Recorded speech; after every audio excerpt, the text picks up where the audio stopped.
Welcome to the podcast. In this short presentation, I will offer some thoughts on PhD study in UK higher education institutions and offer some helpful tips in putting together a law research proposal. Why should you listen to what I have to say? I have 15 years experience of teaching and research in UK universities. I have supervised PhD students to completion and, crucially for this presentation, I have been in charge of PhD admissions in a top 10 UK university law school.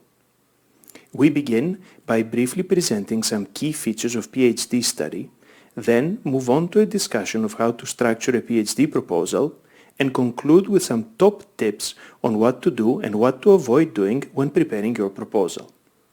Make yourselves a cup of tea, sit back and relax while we work our way through this material. What is it like to be a PhD student? Spending 3 years, or more, as is often the case, researching for a law doctorate is the best and worst thing you will probably ever do. I obtained my PhD at the University of Kent in Canterbury in 2007, having started in 2003. Academia is an unforgiving environment. You are surrounded by people, yet often utterly alone. The reason for this is that while there are a lot of PhD students in any given university, everyone is so overtly specialized in some subsection of a sub-area of a particular theme that often communicating what you do to anyone else within or without the university is next to impossible. Add to this the hit and miss nature of supervision. Some supervisors are great mentors, some are distant figures of authority who will occasionally deign to reply to an email, and you're looking at a few years of stabbing in the dark hoping to hit something important. And that is even before you start trying to write down what this important thing is. On the other hand, there are worse things to do with 3 or 4 years of your life than hanging about libraries, or Starbucks for that matter, reading things and reflecting on what you read. If financing is not an issue, because you have obtained a scholarship or because you can afford to pay for your degree plus living expenses, studying for a PhD can be a fantastic way to evolve as a person, make friends, learn new things, travel, for research and to communicate the findings of your research, and be generally much less constrained than everyone else who has a standard office job. You might even get the chance to try some teaching. Finally, if you have enjoyed your study, you can spend the rest of your life doing more of that by joining academia. Top tip. Think about why you want to do a PhD. Do you want to become an academic? If so, what do you think this will be like, and why do you want it? Are you passionate about your research topic? Is answering your research question of fundamental significance to you? Will it be to others? Determining the answers to these questions will help you produce a better proposal and will frame your success once you start your degree. We now move on to discuss how to structure and present your proposal. How long should a proposal be? The first and most frequent question about a proposal is about its length. Aim for 1,000 to 2,000 words. Do check, however, institutional requirements of the places you are applying to. If an application form sets a maximum word limit, then do not go over that maximum. Project title.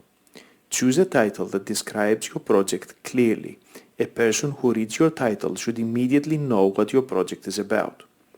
On structure and content, the following elements will provide a useful way to proceed. Context and significance. Explain the issue you propose to deal with. Outline the relevant context in which it sits. It may be an important issue in law, policy, or practice. It may have political, economic, or philosophical significance.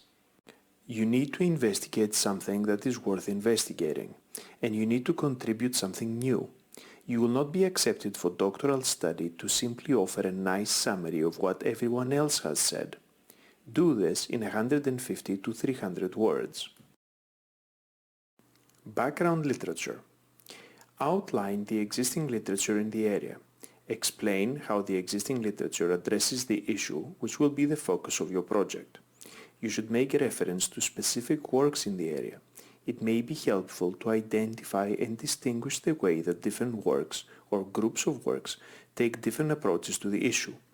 Having explained the state of the existing scholarship, you need to then explain what are the gaps or shortcomings in that existing scholarship. What has not yet been done, or what has been done inadequately? Or is it that something has not been approached in a particular way? Do this in between 400 to 700 words. Top tip. Your literature review does not need to cover every single work in the field, but it needs to refer to enough literature to make it clear that you're familiar with the major works in the field and with the works that are of specific relevance to the issue that you're dealing with.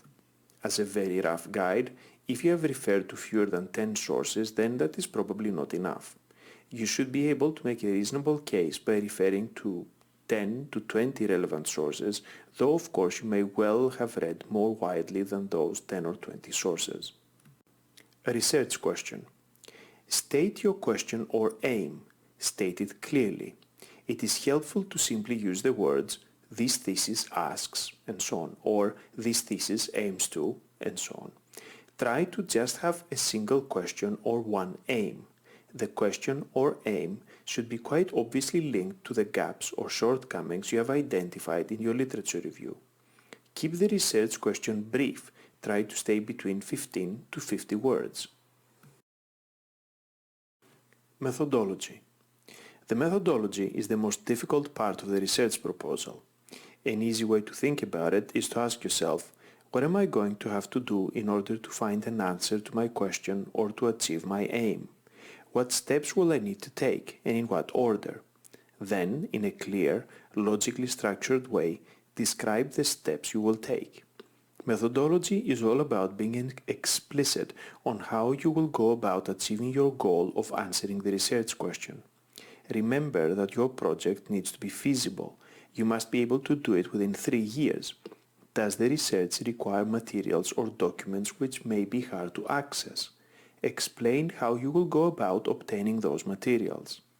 Does the research require any particular skills that you already have or would need to develop in the course of the program? For example, statistical analysis skills or a foreign language.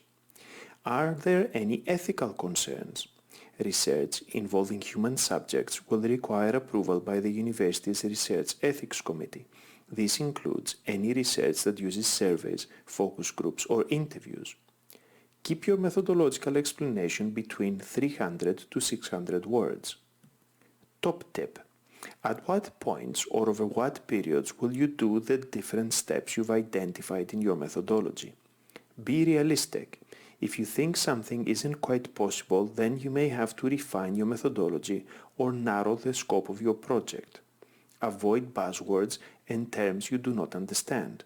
The time for verbose name dropping in your methodology will come later. Contribution to knowledge. State clearly and simply how your project will make an original contribution to knowledge. This should already be apparent in light of your literature review, research question, and methodology, but it is worth stating separately.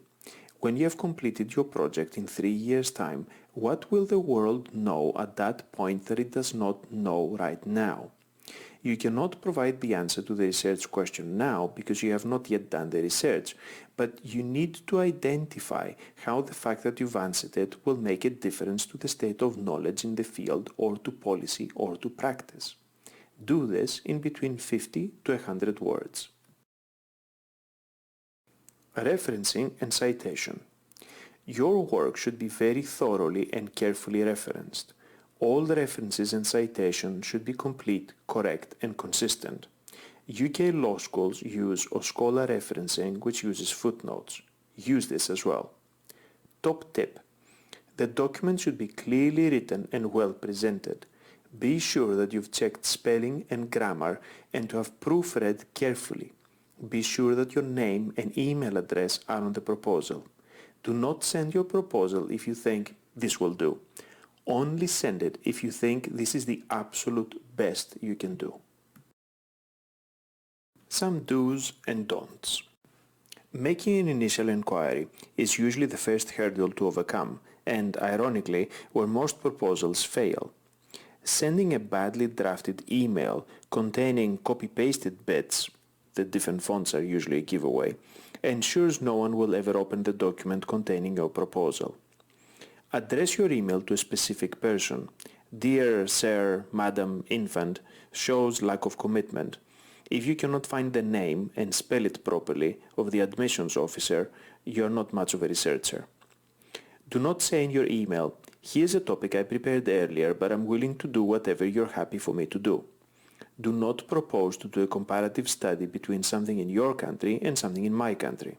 This is evidence that you're a student visa tourist, not a doctoral researcher. Finally, ask for advice and take it. If you're lucky, rejections, and there will be many, will come with feedback. Incorporate the feedback to improve your proposal before sending it again. The key to success is repeat failure without loss of enthusiasm. If you cannot withstand application rejections and negative feedback, how are you going to persevere through 3 or 4 years of comments on your drafts? Last but not least, apply for every funding opportunity anywhere.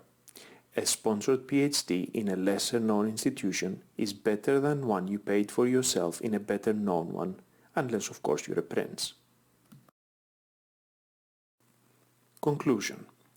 This completes this short podcast on writing a law PhD proposal. I hope you found it useful, and if you're excited about the prospect of listening to me drone on for a few years in a row, Google me and send me your proposal for consideration. Thank you for listening.